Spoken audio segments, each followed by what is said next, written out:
En The Home Depot, te traemos el secreto para tener el mejor jardín. Empieza agregando Miracle Grow Soil a tu jardín. Tiene todo lo que tus plantas necesitan para crecer fuertes. Llévate ahora en compra especial 4 bolsas por $10. Después, mantén alejadas las malas hierbas con Mulch Vigoro. Ahora 4 bolsas por $10. Y listo, nadie tiene por qué enterarse. Llévate todo para tu jardín con los ahorros de Memorial Day en The Home Depot. Detén el motor, porque si es un helicóptero, va a hacer ruido y a su vez Pero no te puedo creer. Él abrió la puerta para asegurarse y se dio cuenta que en realidad era así, que estaban elevados 6-8 metros. Le dijo, no te puedo Mira hacia creer. adelante. Yo dije, es una nave, ¿ya?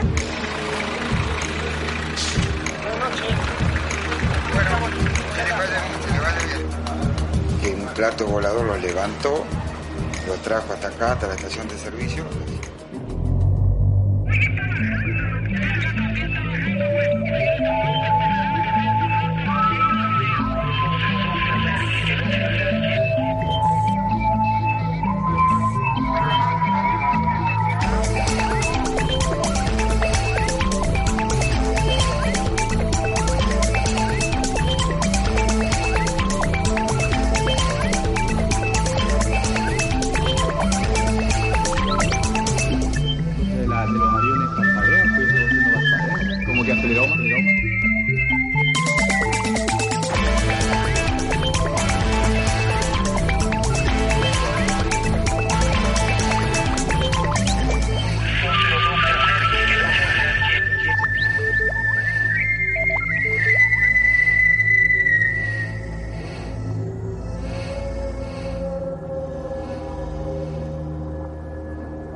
¿Cuál es la edad del universo? Se calcula que todo comenzó hace unos 15 a 20 mil millones de años con esa gran explosión que es el Big Bang.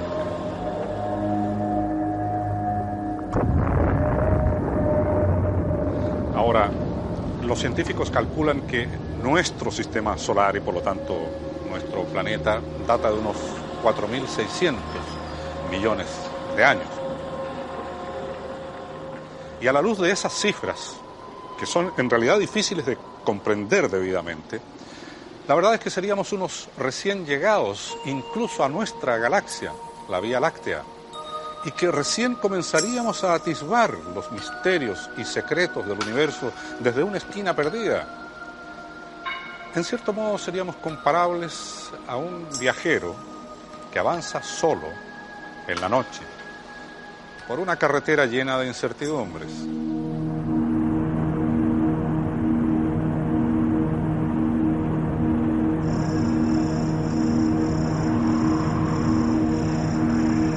El caso de los automovilistas que dicen haber sido objeto de abducciones en plena carretera constituye todo un mundo aparte dentro del fenómeno ovni. Según los ufólogos, la carretera es el lugar ideal de paso fugaz, en las noches normalmente solitaria, para que se produzcan estas abducciones o encuentros cercanos del cuarto tipo.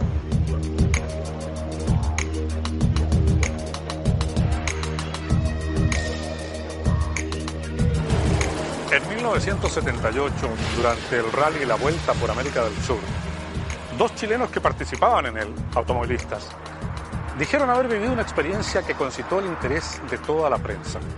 Según ellos, fueron interceptados en plena carretera por un ovni que los levantó del suelo con su vehículo. Nosotros, a 20 años de ese acontecimiento, hemos buscado a los protagonistas, a testigos y rastreado cualquier evidencia respecto a lo que verdaderamente sucedió en esa ocasión.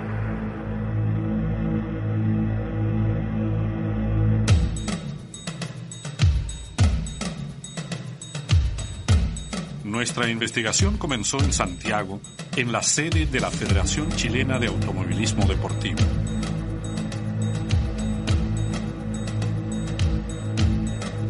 Su gerente, Pietro Morales, nos ayudó a reconstruir cómo fue el rally de 1978. Era lo que se denominó la Vuelta a América del Sur, que lo organizó el Automóvil Club Argentina a través de su comisión deportiva, que ha sido una de las carreras más interesantes que sin lugar a dudas se han realizado en América en cuanto a resistencia, en cuanto al kilometraje que recorrieron los vehículos participantes.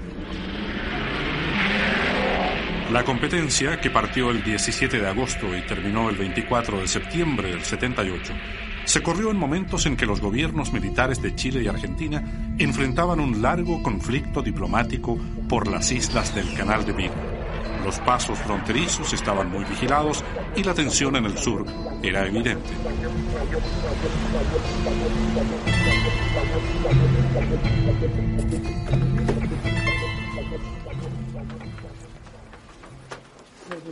En este libro Ruta hay lugares de control donde los pilotos deben cruzar o pasar.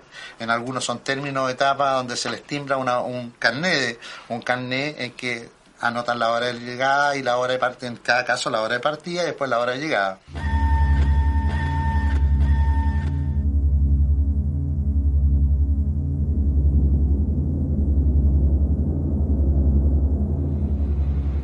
Un extraño incidente se habría producido en territorio argentino mientras avanzaban de sur a norte rumbo a Buenos Aires cuando estaban en el kilómetro 808 de la ruta, entre la ciudad de Viedma y un pequeño pueblo llamado Pedro Luro, 1 hora al sur de Bahía Blanca.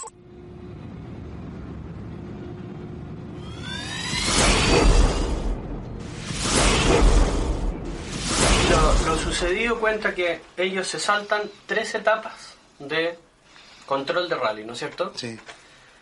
En el fondo, a ellos los descalifican después por hacer trampa. ¿Es efectivo eso? Bueno, efectivamente hubo una situación muy anómala ahí, que obviamente no está en ningún reglamento que si son remolcados, si son castigados. En este caso se pensó que habían sido que ellos o que no tomaron la ruta que está planificada dentro del libro de ruta, digamos. Yo personalmente pienso de que el tratar de evitar algunos de los recorridos era muy difícil, sobre todo cuando se está en territorios que se desconocen. Y en este caso el chileno Carlos Acevedo no conocía el camino. No, yo creo que es difícil, sobre todo en estas zonas difíciles y nocturnas menos todavía. Se juega con los minutos en forma muy estrecha, con los segundos inclusive, entonces de que se hayan acortado tiempo es difícil realmente, difícil. Revisando la prensa argentina, descubrimos que hubo 2 testigos que estuvieron con los pilotos chilenos inmediatamente después de lo que narran, y al cabo de 3 meses de búsqueda y contactos telefónicos, aceptaron recibirnos.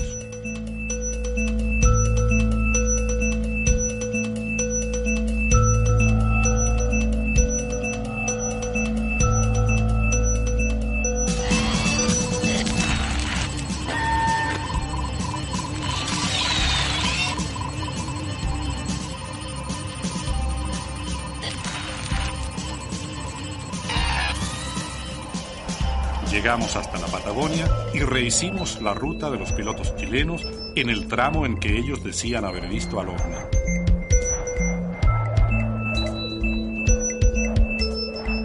Comprobamos al menos que en esa zona de terrenos desolados, quien se salga del camino corre el riesgo de extraviarse.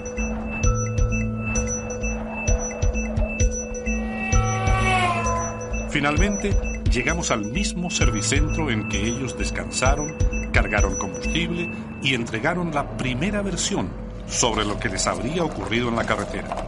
Ahí nos esperaban los testigos argentinos. Eduardo Alberto Forcesato trabajaba en 1978 como bombero de la estación de servicio. Él fue quien recibió esa noche a Carlos Acevedo y a Miguel Ángel Moya. Sabía que había un rally internacional que era creo que de Mendoza, Chile, iban al sur y por Ushuaia y subían hacia Buenos Aires. Era lo único que sabía. Y que esa noche más o menos el horario de pasada era entre las 10 y las 12 de la noche. ¿Y cuáles fueron los primeros realistas en pasar? Fueron esta gente, estos muchachos de Chile que aparecieron ahí. Entraron de ese lado, pararon en la playa muy asustados y se bajó uno corriendo y me dice, vos sabés que salimos de Viedma, al cruzar el puente de Viedma hacia acá, se nos quedó el auto en una luz toda blanca y de ahí no nos acordamos más nada. Cuando nos dábamos cuenta estamos pasando el río acá. El que hablaba era el conductor, el acompañante lo único que no hablaba nada y temblaba. Estaba muy asustado. Cuando me relataron lo que le pasó, yo digo, lo único que puedo hacer es llamar a la policía acá del pueblo para, si ustedes quieren, para relatarlo a ellos, lo que le pasó. José Bordenave fue el policía que custodió a los pilotos chilenos durante el resto del viaje. En 1978 era agente de la subcomisaría del poblado de Pedro Luro y esa noche estaba de guardia. 22 años después, todavía recuerda perfectamente lo sucedido. Según comentaron, llegaron eso de la 1 de la mañana, que un plato volador los levantó, los trajo hasta acá, hasta la estación de servicio, la Shell. Creo que echaron nafta acá y de ahí fueron a la subcomisaría a verlo al oficial que estaba a cargo para que lo acompañaran hasta Bahía porque tenían miedo de ir solo. Eso fue lo que dijeron. Y lo que le brindó la policía en ese momento fue una custodia hasta Bahía Blanca, hasta el otro puesto de control. Fuimos en el auto de los muchachos en el auto de carrera de ellos. Iba el chofer manejando, el acompañante y yo atrás. Podrían estar un poquito alterados, no digo que no, pero iban conversando normal todo el camino. Lo que me quedó en la cabeza, que le dijo el acompañante, creo que le dijo, capaz que con esto ahora nos clasifican. ¿Usted les cree a ellos? Y en ese momento, por los horarios que dicen ellos que salieron de Viedma acá a Pedro Luro, que son 100 kilómetros, no le da nunca un coche la velocidad que han realizado el tramo ese. Puntero venía delante de ellos, no sé cómo fue, y llegaron primero, así que no sé. ¿Y es posible hacer esa ruta entre Viedma y Pedro Luro por otro lado que no sea ese y ese? No. ¿Un trayecto más corto? No, esa es la única ruta.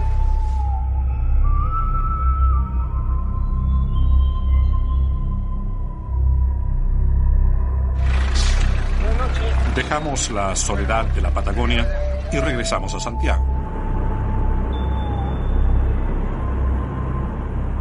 El piloto Carlos Acevedo falleció en 1987 en un accidente de tránsito y sus amigos lo recuerdan no solo como deportista, sino también como empresario gastronómico y del calzado. Su hija Natalie, hoy de 28 años, aunque era apenas una niña en la época del rally, conserva el recuerdo de las conversaciones que hasta cumplir los 13 años tuvo con su padre sobre lo que pasó esa noche en la carretera de la Patagonia Argentina. Una cosa que pasó hace muchos años atrás, en realidad es como bien difícil quizás de explicarlo, porque mi papá también le costaba explicarlo con palabras, porque si tú sabes, ellos tuvieron una comunicación un poco telepática. Él solamente lo sabía dentro de su mente. Cosa difícil de poder explicarlo. Él siempre dijo que en un momento ellos estaban elevados porque el copiloto se dio cuenta. Incluso hizo una manifestación un poco... le dijo, oye, ¿sabéis que estamos elevados 6 a 8 metros? Y le dijo, no te puedo creer. Él abrió la puerta para asegurarse y se dio cuenta que en realidad era así, que estaban elevados 6 a 8 metros. Cuando ellos traspasaron a la otra etapa, que era una ventana, se puede decir, porque ellos también pensaron que quizás era una ventana para poder traspasarse a otra dimensión, mi papá dijo que vio muchas luces. Eran luces y una calma, una tranquilidad.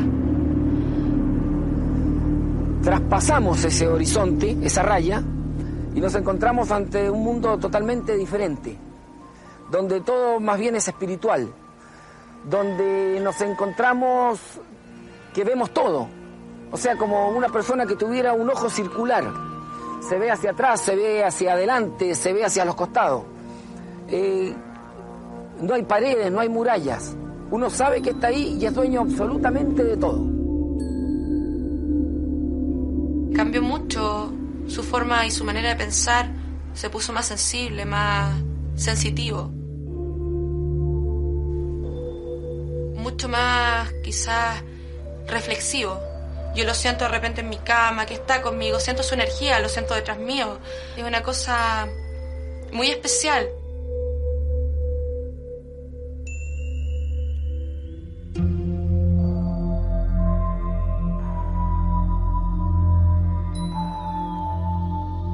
¿Tú sabes si tu papá se mantuvo en contacto con su compañero de rally, con el copiloto? Con Miguel Ángel Moya. Yo creo que él también sabe muchas cosas y quizás a veces uno tiene miedo de contarlas, porque quizás tiene miedo a que la gente sepa lo que puede haber pasado o parecer loco ante la gente. Al copiloto de Acevedo, Miguel Ángel Moya, lo encontramos en el sur, en la 11ª región.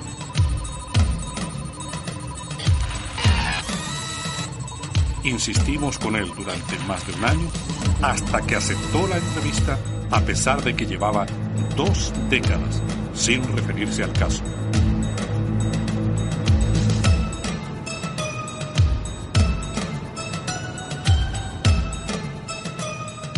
Aquí, en la ciudad de Coyhaique, buscó refugio el único protagonista que todavía sigue con vida de esa curiosa historia en que 2 chilenos, participando en un rally en La Pampa, Argentina, dicen haber sido abducidos durante algunos instantes y aparecido posteriormente muchos kilómetros más allá.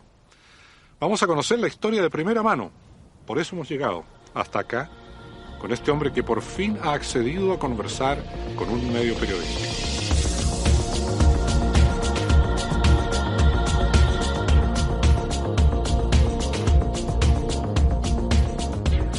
Miguel Ángel Moya es mecánico profesional, casado, una hija, hoy posee su propio taller.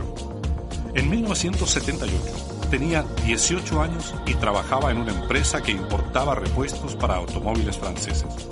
Fue entonces cuando se involucró en el rally Vuelta a América del Sur, porque en Arica conoció a los pilotos chilenos y aceptó participar en su condición de mecánico sin saber que terminaría siendo copiloto.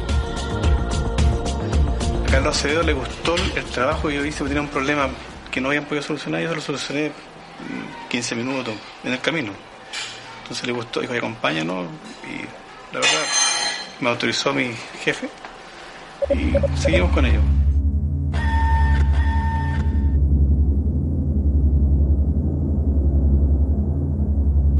Y comenzamos a participar. Después en Santiago yo reparé con unos compañeros de trabajo, cambiamos el tren delantero y seguimos hasta Osorno. Y en Osorno pasó un problema entre Carlos y Hugo, no sé cuál fue. Y de ahí yo pasé a Argentina y ahí Carlos Acevedo me dijo, vamos, sigue tú, continúa tú y vámonos. El copiloto que apura el auto, que lo hace arriesgarse en ciertos momentos, y me tocó hacerlo. Lo pasamos muy bien esa época. ¿Cómo era Carlos? Mira, es muy parecido a mí. Simpático, no, muy agradable él. Bueno, para reírse, para las bromas, es una persona muy alegre. Buena persona, digamos.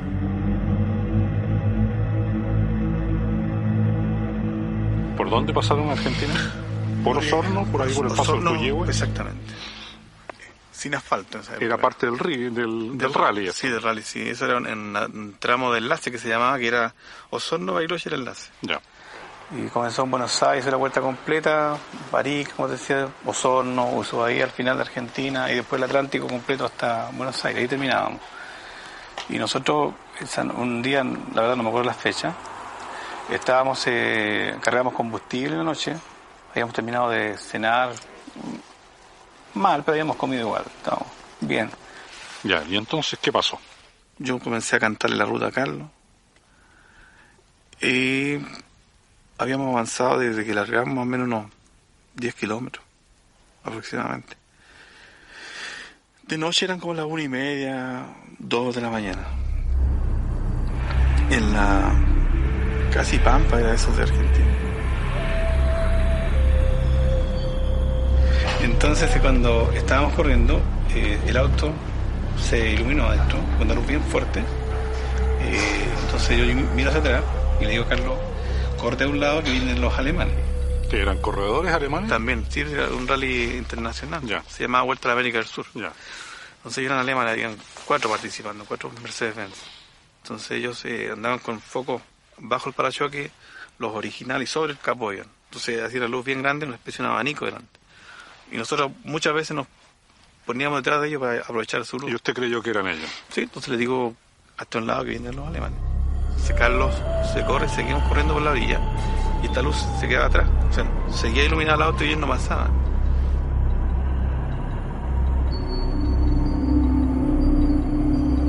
Entonces Carlos, como ya pendiente de andar solamente hacia adelante, me dice, ¿qué pasa con esto? Que no nos pasen. Yo me vuelvo la cabeza, veo la luz y el auto se hace un tirón, como el despegue de un avión, entonces, pero fue hacia arriba.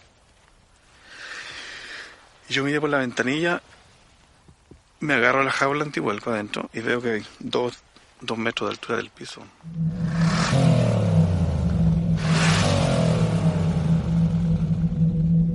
Así que estaban en el aire. Así asumía yo, estábamos levantados. ¿El motor seguía funcionando?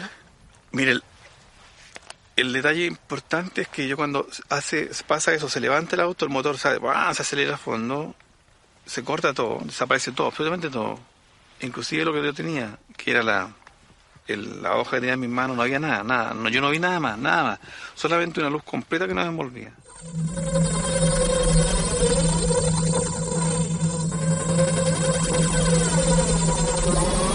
No voy a decir que me dio miedo, me dio terror. No sabía qué estaba pasando. Una mezcla rara de llorar, de desesperación. No sabía qué hacer, no sabía qué atinar, nada. Carlos gritaba, ¿qué está pasando?, decía. Me insultaba yo a él. Y después de eso, yo ya no se vio. Te puedo decir que lo que yo vi, no puedo decir lo que vio Carlos, porque Carlos lamentablemente no está con nosotros, pero él, no vi nada, la verdad. No me vi las manos, no vi el auto, no vi absolutamente nada. Lo único que sabía que yo estaba, y Carlos estaba conmigo. Después de eso aparece una gran cantidad de luz en un terreno, no sé en qué parte era, y un pasillo largo de unos 10 metros, más o menos, o menos puede haber sido, con puertas a ambos lados. Nosotros no íbamos caminando, sino que era como que fuéramos avanzando solamente.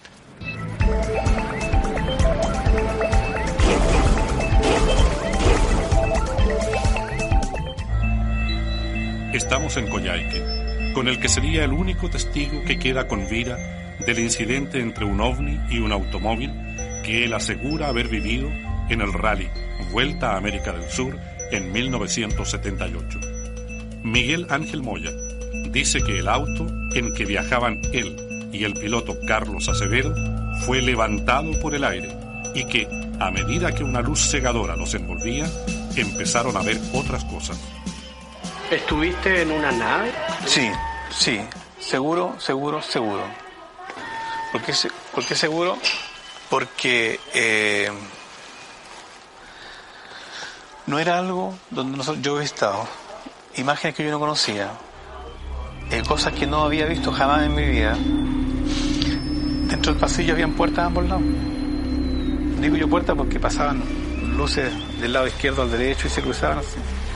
Casi todo sincronizado, porque cuando pasaba a la izquierda, pasaba a la otra. Se cruzaba justo siempre en el centro. Y nosotros avanzábamos eso. No sé si era de pie, no sé. Solamente sé que veíamos eso, que yo estaba ahí. O sea, que mis ojos estaban ahí, yo estaba ahí. Pero yo no me veía, no me sentía yo. No sentía frío, calor, no sentía nada. Solamente yo sabía que estaba ahí. Sabía que Carlos estaba porque lo sentía y porque lo escuchaba gritar. ¿Gritar? Claro. ¿Qué pasa? Me decía. ¿Qué está pasando?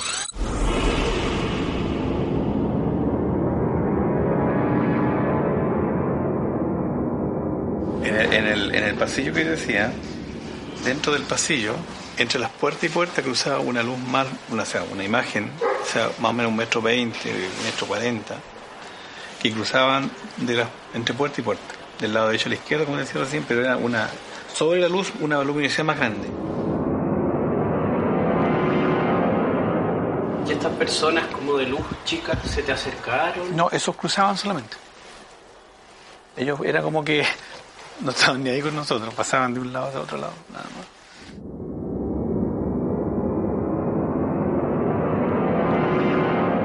Llegamos al fondo y había una especie de una cuestión redonda, grande, no puedo decir cuántos metros, con una cúpula redonda, pero no era redonda por dentro, era como con hartos ángulos, distintos ángulos, porque yo miré hacia arriba. Y había como un tablero colgando.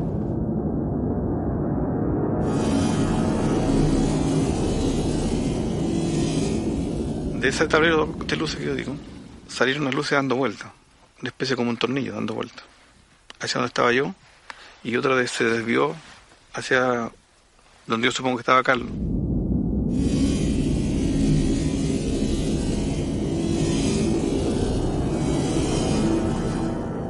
El sistema de las luces que habían circulado hacia nosotros. Yo recién lo acabo de ver cuando hicieron un programa en Televisión Nacional que se llamaba Enlace, parece que era, o algo de la vida, que parecía que había como las que daban vuelta. La cadena de ADN. Correcto. Entonces yo estaba en completo silencio. Entonces Carlos me dice, ¿qué pasa, weón? Me dice. Entonces yo digo, entre nervioso que estaba y con miedo, le digo, parece que nos agarran los marcianos, weón. Fue por decir algo, ¿no? Y toda esta escena que estábamos viendo, todo este ambiente que teníamos, se perdió así, hizo un sonido bien especial y se desapareció toda la imagen que teníamos y volvimos a estar en el auto, a la orilla del camino, metido hacia las piedras nuevamente, con el contacto abierto, motor parado.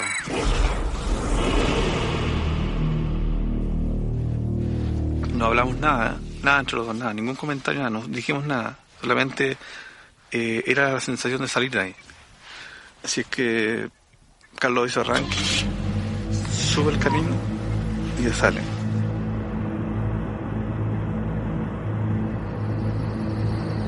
Anduvimos 3 metros, un poco más, 10 metros, calculo yo.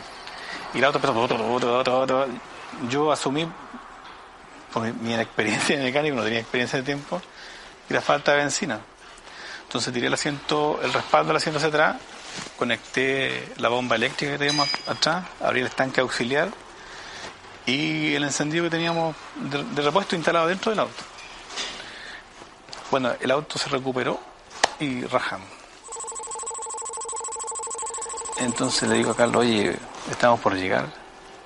Entonces me dice, no puede ser, pues frena. No puede ser. Yo le dije, mira, pero no, pues me dice, si estábamos aquí, salimos recién, mira la hora, son las, no sé, pues 2:10, y no puede ser, pues bueno. Tenemos que llegar como a las 4, 5 de la mañana.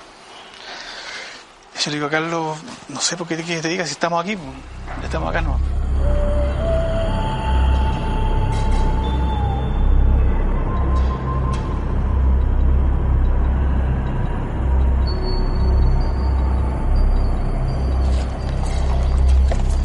Entonces llegaron a una bomba de benzina.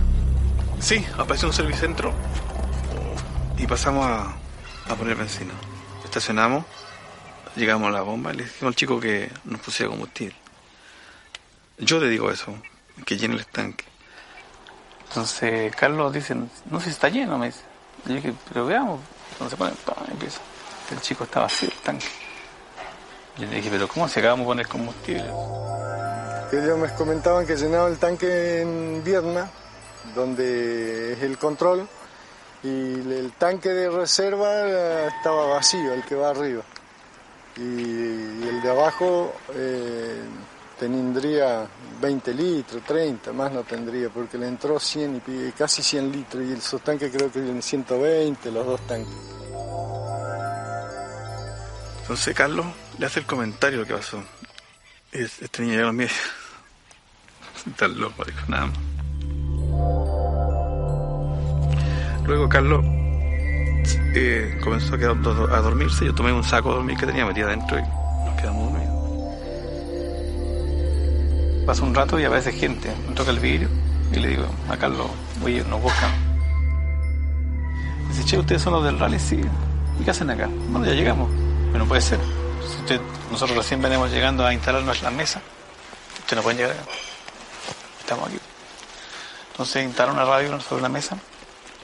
El capó de una auto era una radio, sacó una antena y empieza a comunicarse.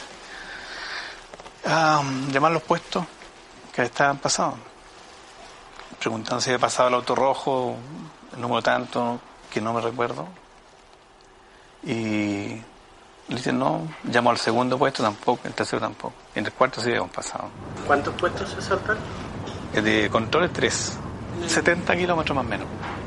Nos faltaban a nosotros. Quizás un poco más, pero no me recuerdo. Pero así rápidamente esos 70 nos faltaban.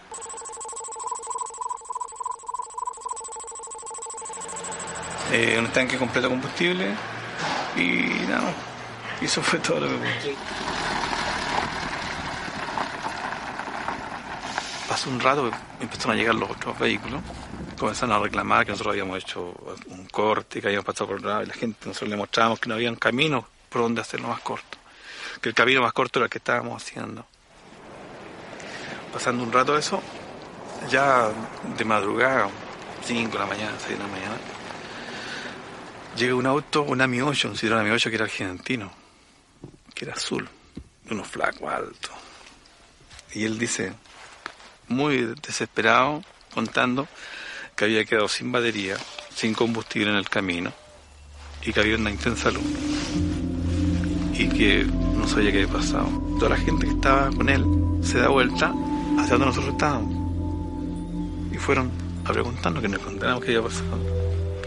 Entonces ahí les contamos que había ocurrido eso, la luz, el asunto que les estaba contando anteriormente. Y mucha gente nos creyó, ¿eh? En el momento se reían.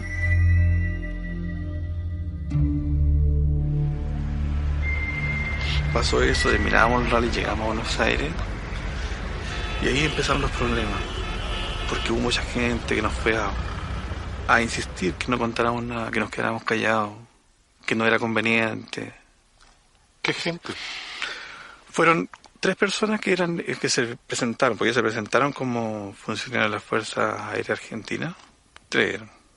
Y nos pidieron que por favor no se abstuviéramos de hacer ningún comentario, de no contar nada a la gente. ¿Por qué? Porque se producía una alarma a la gente del sector. Según el relato, en una segunda reunión en Buenos Aires, otros personajes extraños abordaron a los pilotos chilenos. Algo así como la NASA, algo así como ese tipo de cosas. De esa onda era, porque yo la verdad no me recuerdo bien. Nos llevaron a una pizzería y ahí conversaron con nosotros 4 personas. ¿Qué le dijeron a esas personas? Que necesitaban las vestimentas que estábamos usando ese día, las pertenencias nuestras que teníamos en el vehículo y el vehículo.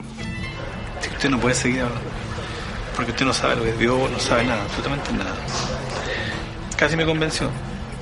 El vehículo se lo llevaron ellos a un estacionamiento del Automóvil Club Argentino. Lo tuvieron 2 días. ¿Y la ropa? ¿Sí se la llevaron? ¿Nunca se la devolvieron? ¿Les pagaron algo? Absolutamente nada. Nada de nada. ¿Y por qué accedieron ustedes a darles la ropa y el auto y todo eso? Yo la verdad lo entregué por temor, primero. ¿Temor a ellos? A lo que estaba viviendo. Miguel Ángel Moya guardaba hasta hoy otro secreto relacionado con hechos aparentemente sobrenaturales. Algo ocurrido pocas semanas después del rally en la ciudad argentina de Mendoza. Al principio no quería referirse al episodio, del cual ya habían aparecido indicios en la conversación, pero finalmente lo convencimos. según me contaron cuando yo desperté, ya en otra parte, no ahí, no me recuerdo si fue en Mendoza, cuando estaba acostado en la cama, recostado, estaba, ¿cómo se dice? Levitando sobre la cama, con los pies apoyados en la cama y en ángulo hacia la cama. Yo solamente me acuerdo de haber abierto los ojos cuando ellos gritaron y vi, claro, que estaba ahí.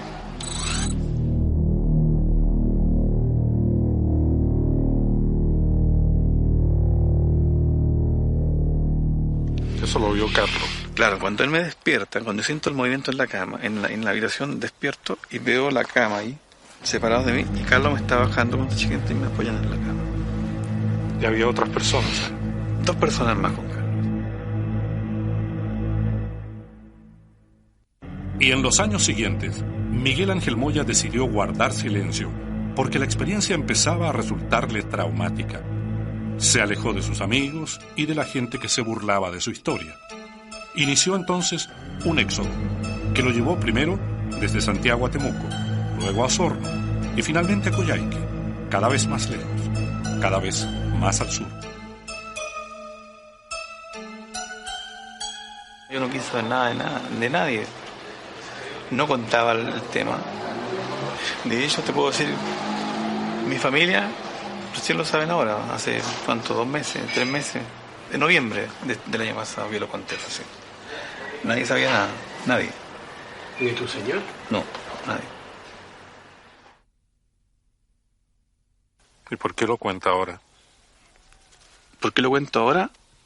Un amigo, mi señora, mis hijos, que tuve que contarle antes de hacer esto a ellos, porque yo no sabía. Y llegamos a que hay que contarlo, porque me dice mi señora, mis amigos, hace 25 años atrás, esto no era como menos reconocido. Ahora sí, la gente por lo menos está un poco más abierta, más llana a saber qué es lo que ocurre realmente. Yo voy a contarlo ahora y se terminó. Aparte que les costó un montón ubicarme, como 1 año, más años, estuvieron 2 años buscando.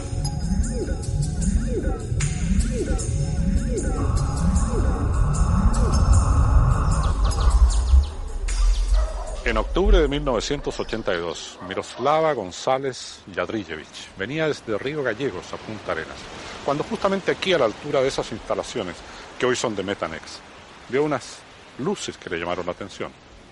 Pensó que eran justamente de allí, pero no, tenían otro origen. Estaba a punto de vivir una experiencia extraordinaria.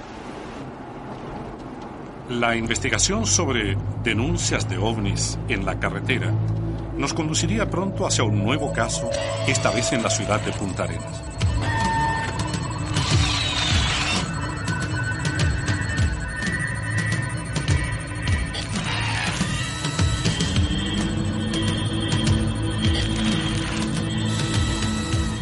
En el sector del seno Otway, en el extremo austral del país, han sido reportados durante los últimos años varios casos de avistamientos y encuentros con ovnis.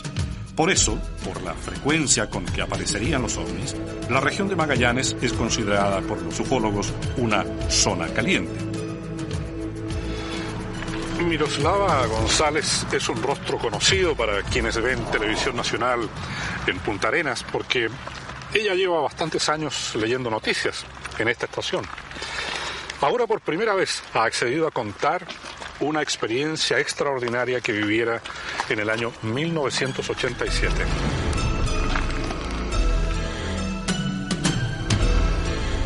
Casada y con 3 hijos, había mantenido en secreto hasta el día de hoy una experiencia que dice haberla involucrado, a ella y a su primer esposo. Un encuentro en plena carretera con un objeto volador no identificado.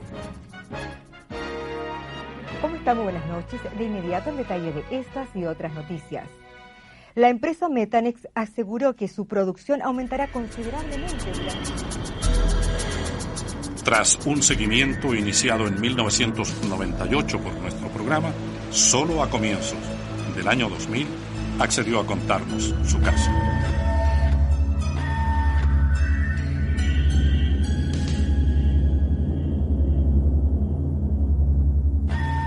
¿Hace cuántos años de esto? De esto hace ya, 17 años. Ya. y un poquito más de 17 años. ¿Cómo fue eso? ¿Dónde estaban? ¿De dónde venían? De Río Gallegos.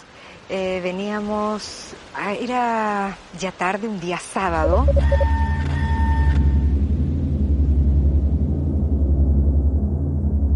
Veníamos de Río Gallegos, un camino bastante, en ese momento, muy poco transitado, no como ahora, ¿no? En ese entonces la empresa se llamaba Cape Horn Methanol y destellaba una luz blanca, por lo cual yo sabía ya que estábamos cerca de Punta Arenas. Entonces le digo a mi marido, ya nos queda poco tiempo, le digo yo, para llegar a la casa. Me dice, ¿qué hora es? Así que miro el reloj, le digo, son las 11:10. Ah, me dice, mira, a esta velocidad vamos a estar bien. Yo calculo que ya antes de las 12 estamos en la casa. Y fueron pasando las horas y ella no regresaba. Ya cuando se nos hizo un poco tarde, ya nos acostamos porque eran ya las 12 de la noche, la 1 de la mañana, pensamos que ella podía haberse quedado en Gallegos. De repente miro, manejaba y veo una luz rara que emitía lucecitas así, rojas, azules, de repente se apagaban y hacía un destello, se me perdían y yo estaba bien interesada en mirar qué ocurría con esa luz.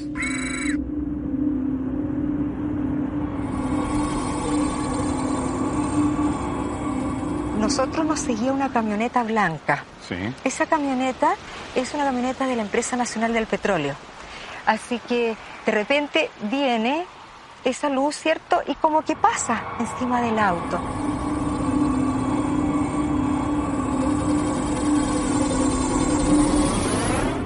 Yo le digo, pero detén el motor. Porque si es un helicóptero, va a hacer ruido y a su vez del ruido, ¿cierto? Tira el airecito que vamos, eso ya me va a dar la señal de que era un helicóptero. Entonces ya yo bajo el vidrio, ya, saco la cabeza y miro hacia adelante. Nada, miro hacia atrás y veo esta camioneta de NAP que estaba detenida atrás nuestro a un par de metros también, con sus luces prendidas, supuestamente, bueno, viendo lo mismo que estaba tratando de buscar yo, cuando de repente saco la cabeza y miro hacia el cielo y me encuentro con esto tan, para mí, impresionante. ¿Qué era? Yo dije, es una nave, ¿ya? Era una nave rara. Yo le digo, mira, le digo yo lo que estoy viendo. ¿Redonda? ¿Era como un platillo? No, era una cosa así, era en forma triangular. ¿Ya? Y yo la veía muy bien, por el hecho de que las puntitas de esto, por eso yo veía que era triangular. Las lucecitas destellaban y hacían los giros así. ¿Y estaba arriba de ustedes? Estaba suspendida, no justo arriba del auto, sino que como en diagonal. ¿A qué distancia? Mire, yo no sé si era tan grande o estaba tan bajo, porque era muy grande. Y con esas lucecitas que destellaba, yo pude verle, ¿cierto? Como quien dice, la parte de abajo de esta nave que me llamaba la atención era como una cosa de acero y tenía toda como si le hubieran puesto perfiles de aluminio.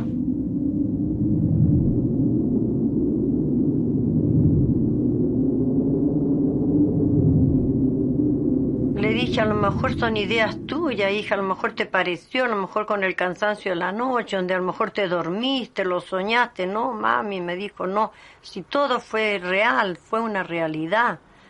Si no es mentira, no es invento mío, mamá, me dijo, si es lo mismo que te estoy contando, así es. Y entonces yo le decía, pero mira, ay, dijo, ya, y él no hacía caso.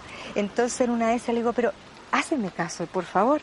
Entonces abre la puerta, se baja y yo me detengo a mirarlo. Por supuesto yo le di medio cuerpo y él, la cara no se la pude ver, sino que siento que él dice, métete al auto. Y él, pero entró con una cara totalmente congestionada, estaba muy asustado, me tiraba de la chaqueta y me decía, cierra el vidrio, cierra. Yo le digo, ¿qué viste? ¿Es un helicóptero? No, me dice, no es un helicóptero, vamos.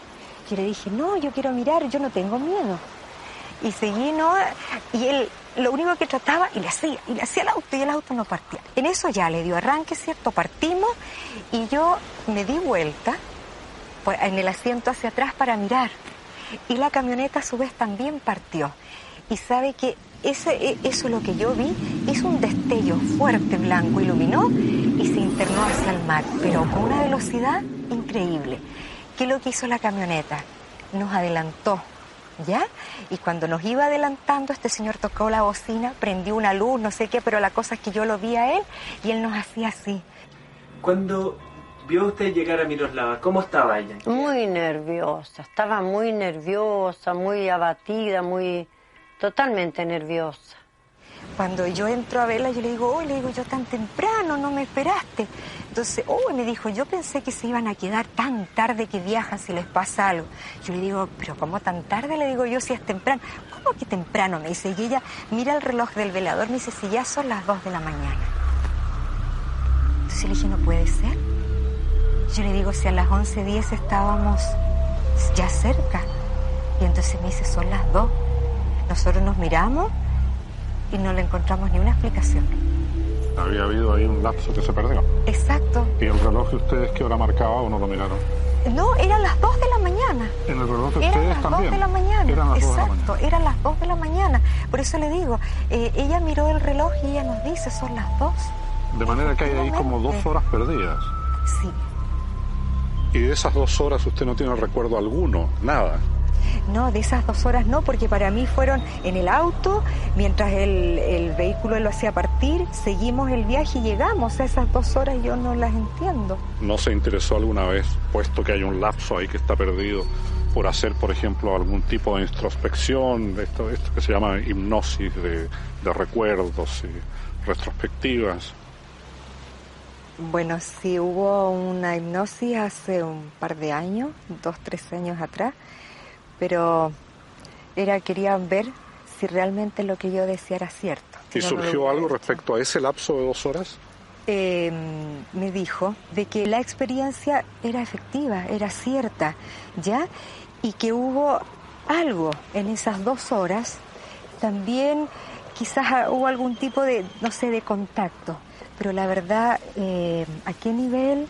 ¿Qué fue lo que ocurrió? Mayormente yo no lo sé y él lo guardó, dice como para estudio. Pero que es cierto, sí, y existe la cinta. Los detalles sobre la regresión a que fue sometida Miroslava y el tipo de contacto que habría tenido permanecen por ahora en secreto a petición de la propia testigo. Quienes vieron el video del equipo de nuestro programa dicen que su contenido es de un fuerte impacto, pero solamente en el futuro, si ella decide revelar lo que ocurriera en aquellas 2 horas de tiempo perdido, será posible divulgar completa la experiencia que dice haber tenido en la carretera. Miroslava, sin embargo, ya ha dado el primer paso, que muchas otras personas que creen haber vivido algo similar prefieren mantener en el anonimato.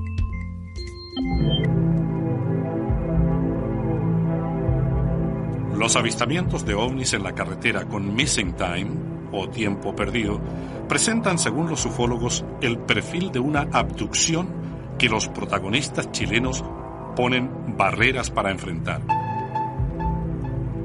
Miguel Ángel Moya, por ejemplo, no quiere someterse a una regresión hipnótica, y Miroslava, que sí lo hizo, prefiere mantener su resultado en secreto.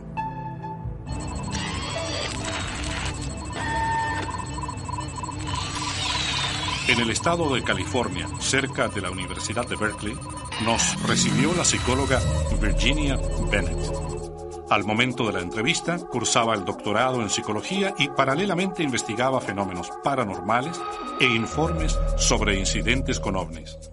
A ella le preguntamos qué puede ocurrir durante una experiencia de las llamadas missing time o tiempo perdido, y basándose en el primer caso que investigó, nos hizo una descripción. Básicamente lo que sucedió es que vino un cliente que deseaba explorar conmigo experiencias que había tenido a través de la hipnosis. Y esa fue mi primera experiencia directa con alguien que había tenido vivencias con ovnis. Realmente cubrimos una variedad de experiencias que había tenido durante su infancia y su etapa adulta. ¿Este tipo de experiencias? Todo tipo de experiencias, con diferentes tipos de seres. Pero eran experiencias tanto muy dolorosas más bien de abducción.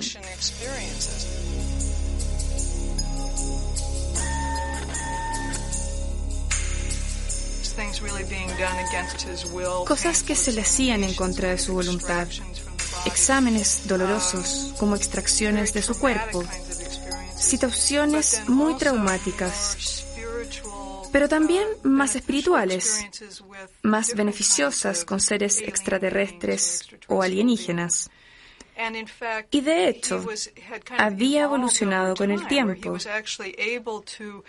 y había logrado asumir las situaciones con los seres que le estaban causando daño y había podido cambiar esa experiencia.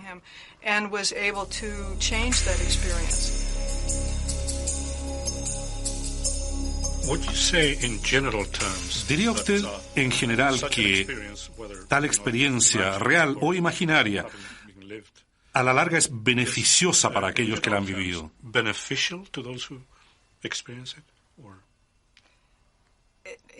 ¿Se refiere en términos de la experiencia en sí? En términos de cómo desarrollan su personalidad o espiritualidad. En lo personal, según la gente con la que he trabajado, diría que sí. Pero aún cuando la experiencia fue inicialmente perturbadora para ellos, a medida que la exploraron, tuvo un efecto beneficioso en su vida.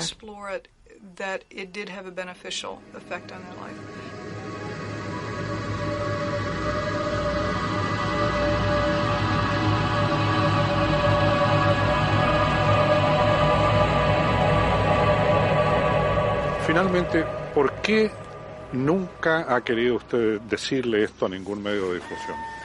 Bueno, primero,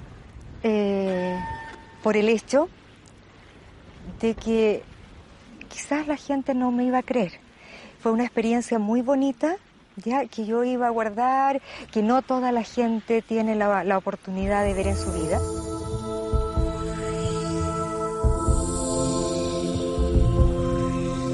Yo era el payaso de la fiesta, el peluzón. En todas partes me andaba riendo. Y luego eso, no sé, pues cambiado. Las cosas las tomo más en serio. Y siempre estoy tratando de superar eso. Lo único que tengo ahora que antes no hacía era mirar el cielo. Yo salgo a mi casa, al patio y miro al cielo. Siempre. Un automóvil que se desplaza 80 kilómetros en 5 minutos en la Patagonia Argentina.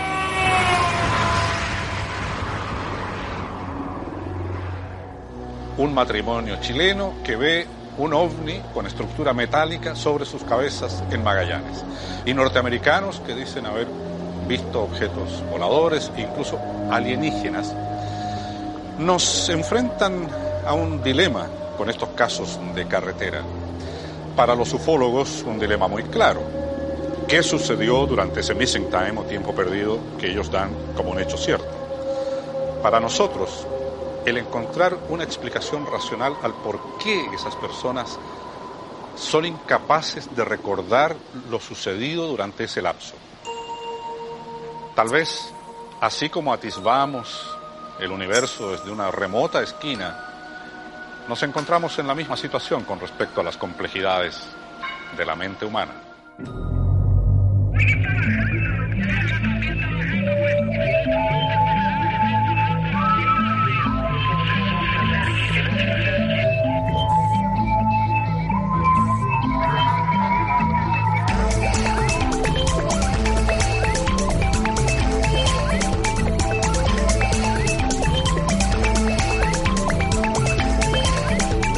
Si usted tiene información útil para nuestro programa, comuníquese a nuestra casilla electrónica ovni@nuevaimagen.cl.